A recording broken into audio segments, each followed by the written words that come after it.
Your House, presented by Alliant Energy. Alliant Energy, we're on for you.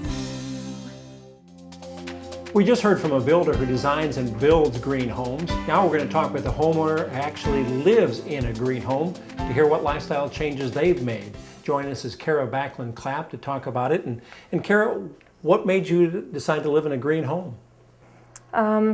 Well, one of the good things about living in a really old home is that it's sort of like recycling already. You don't have to go and use the building materials to buy a new home. You might as well use something that's already built, and it was well built 100 years ago, and there have been a few changes we had to make, but nothing that we felt wasn't worth it.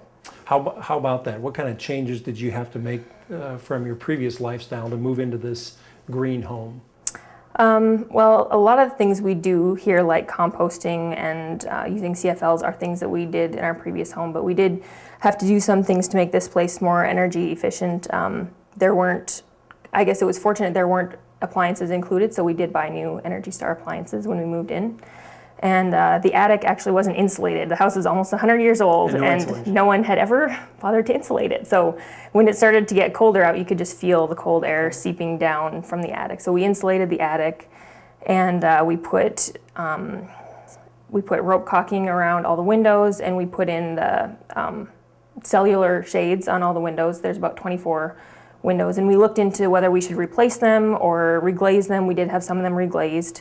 And it looked like the best option was to keep the older windows that fit perfectly into the spaces, and then do our best as we could to insulate them well. And then we did put some plastic around the ones that were the worst. But really, did that change your life? I mean, upset it that much?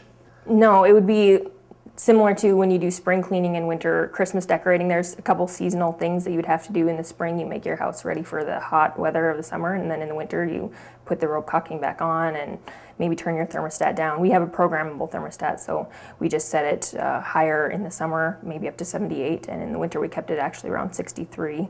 Wore sweaters all the time, and it's actually a lot warmer than it probably people had it in 1915 when it was built, so we couldn't really complain.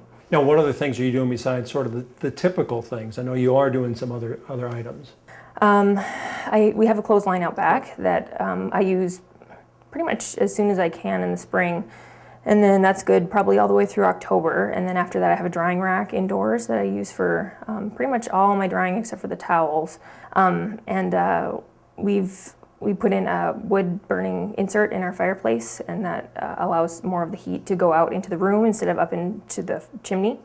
So we heated partially with wood this last year, and we have one of those insulator blankets that goes around your hot water tank, and we actually have the temperature set a little bit lower anyway because we have kids, and then we found that it didn't really cause any difference in the temperature of your water when you're having a shower. But we generally have short showers, and the kids are pretty small, so they often have baths together.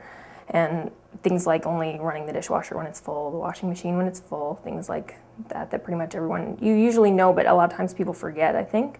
But if you can really make a concerted effort, then after a couple of weeks, it becomes habit. Carrie, I also understand you're a part of Alliant Energy's Second Nature program.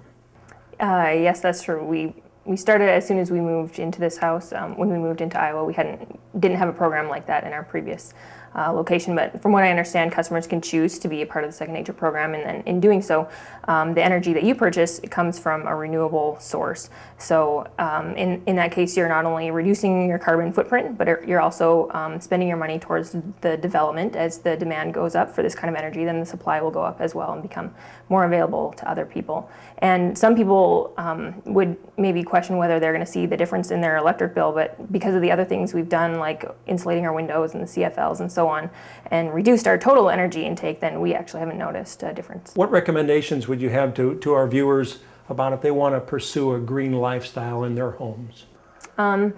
Well, as you can see from the things that we've talked about so far, a lot of it is just little changes that you can make one at a time. So instead of making a huge list and trying to do them all at once and becoming overwhelmed, just pick a couple things, maybe the things that your house has the most problems with, or your lifestyle. Maybe if you have really drafty windows, then address those first.